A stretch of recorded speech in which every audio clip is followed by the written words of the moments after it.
I'm a watercolour artist, and welcome to the Visual Illiterate. Let me show you what I've been working on. It's this painting right here. It's a little washed out in this light. But yeah, I still have a few finishing touches to add here, and a few petals down there. But completion is in sight. Finally. So this painting is actually part of a pair, and its companion piece looks like this. And they come together like so. This pile of paintings belongs to a series that I've been working on and off for the past few years, and it's called A Woman's Heart, in which peonies are used to depict the heart going through various junctures in love. Today I'm going to be walking you through the first painting that I made for this series, and it's this one, titled A Woman's Heart Falling in Love. Now, love is such a mass of convoluted and intense feelings, which is why I wanted to use this series to unpack the many expressions of love.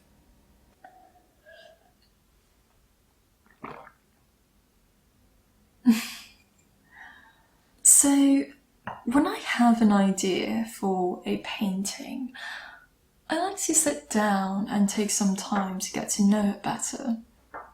Similar to how you'd want to converse with the person whose portrait you're painting, and I do so by alternating between sketching and writing. They complement each other wonderfully, because sketching is like taking a deep dive into a universe of possibilities where anything and everything is up for grabs, and the only limitation there is the scope of my imagination. Writing, however, is it's more like holding a magnifying glass up to an idea and inspecting its edges and corners. It helps me determine which ideas can withstand probing and, well, can sustain my interest for long enough so that I'm bothered to follow through and make a painting out of it. After all, art is like a language for me, and I think that my paintings need to have something to say. And I feel like my role as an artist is to figure out how to say that something. And the hope is that I'll end up saying it well, with a pinch of style. So for this video, I've rummaged through some of my old notes from when I was making this painting in 2015. Honestly, I was so hesitant to share my writing because it's basically like sharing my diary. But my writing is such an integral part in the making of a painting that to share one without the other feels a bit wrong and sad, like the flattening of dimensions somehow. So I've selected a few excerpts from these notes and I've copied them into this gorgeous notebook that I'm so excited to have found a use for. And yeah, these excerpts will give you a glimpse into what was going through my mind back then. Oh dear. My instinct tells me that I need to capture what falling in love feels like, not what it looks like. No. This particular painting shall not be a heart-strewn, kisses abound, roses framing a couple engaged in PDA kind of ordeal. Might also want to be judicious in my use of the colour red. Instinct demands, and instinct shall be obeyed, though I'm unsure what my motivation is. Perhaps I just don't want to inadvertently end up painting a Valentine's Day card. Here's a nagging thought. I'd probably be a more popular artist if I could get happy painting Valentine's Day cards. I think I don't want this painting to be too obvious, one that obnoxiously declares its giddiness for all the world to see and suffer.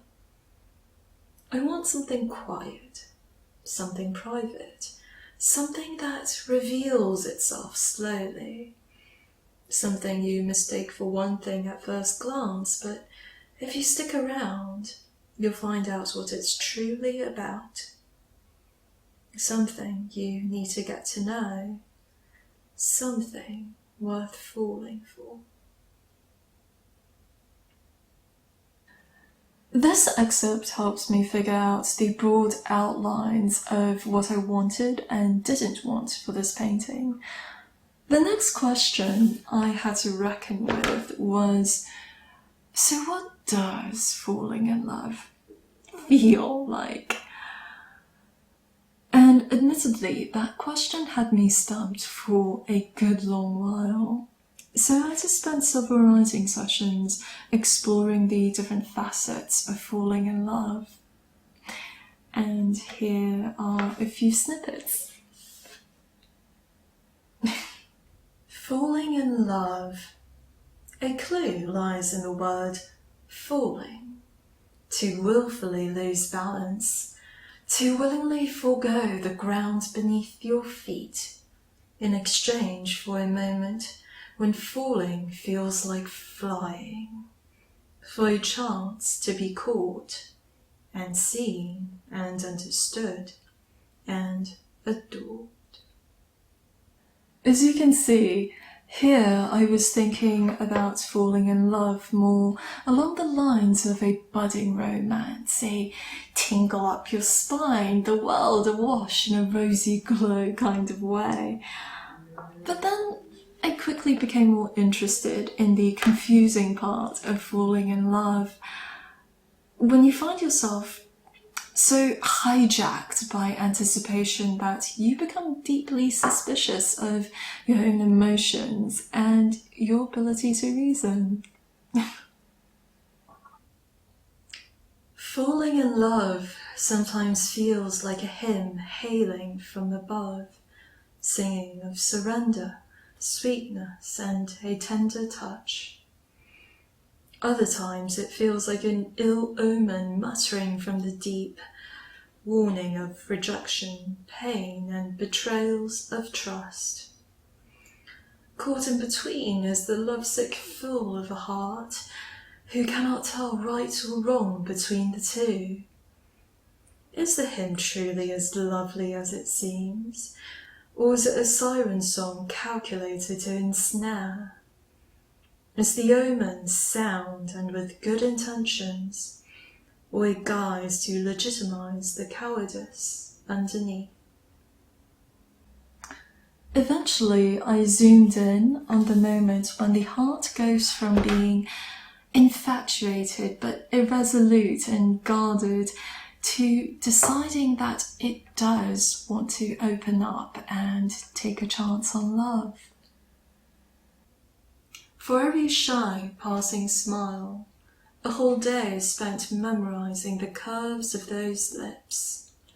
For every conversation shared, 10 nights are rendered sleepless, passing each sentence said for 100 meanings inferred. And when your guard accidentally slips for the 1000th time, a million questions spur. Crush? Or true? If true, reciprocated. If reciprocated, then what? Pursue? Too much? Stay put? to chicken.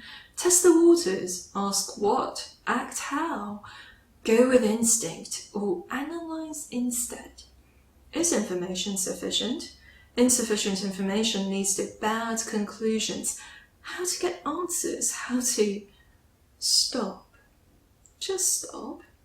This is going nowhere. There's no end to these questions, just round and round, going out of control. The questions will keep coming, not because they need to be answered, but because they need to protect the entity that is your selfness, in all its unedited cacophony. Your pride, your lies, your right, your fight, your baggage, your damage, your solitude. Because they know your heart is, at its core, a bundle of nerves and fright and soft things that hurt. Because they know there is a someone who looks to impinge on your selfness, and your selfness stands at the precipice of change, and your heart is at stake. So these questions raise themselves up around you for your sake, waiting for that one answer that would release them. Are you willing to expand your selfness to make room for another, who may, in turn, irrevocably alter your selfness?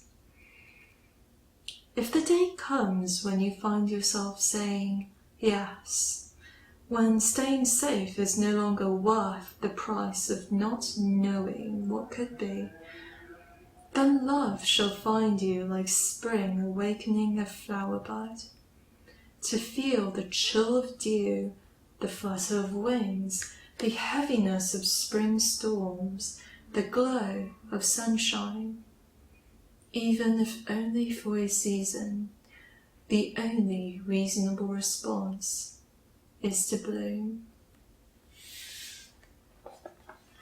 If we turn to the painting here, you'll see that the pistil is the only part of the peony that's red with flecks of gold, which symbolizes that love has lit a flame at the center of the heart. But it's a small flame, a new love, unable yet to fully impassion the rest of the heart. So for now, the petals remain blue. Blue with the aloofness, the coolness, the pensiveness of being alone. However, the petals aren't without change, for they can sense that there's something different in the air. Instinctively, the petals surrounding the pistil arrange themselves into close-knit rings of walls, as if trying to protect the heart from itself by containing this new passion, as well as warding off further outside temptations.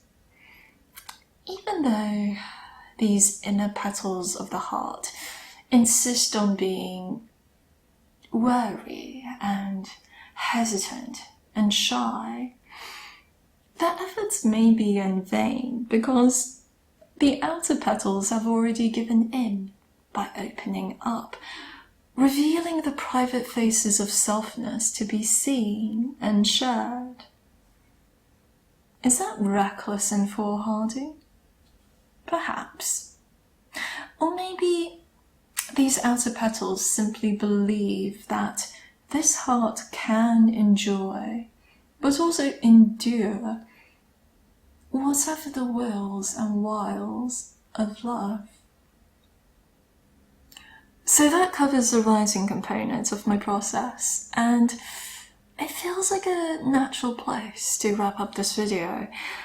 Although I had originally planned on talking about the painting portion as well, because there were some amusing stories that happened in the painting of this piece. I suppose they'll just have to be stories for another day. It's been interesting revisiting this piece, especially sifting through my old notes, because I haven't read them since 2015. I find that my writing and my painting together form a kind of time capsule of my past self and what my outlook was on certain things. And by comparing that outlook to my current views, illuminates how I've changed as a person. There have been times when I've questioned the efficiency of my need to write as much as I do, because I could probably still paint, if not paint more, by not doing so. But I could honestly say now that I'm so glad I've kept up with this habit of trying to articulate as thoroughly, albeit imperfectly, my understanding on a certain topic at a given time in my life. Because then I get to build on that understanding and reconnect with myself more purposefully moving forwards.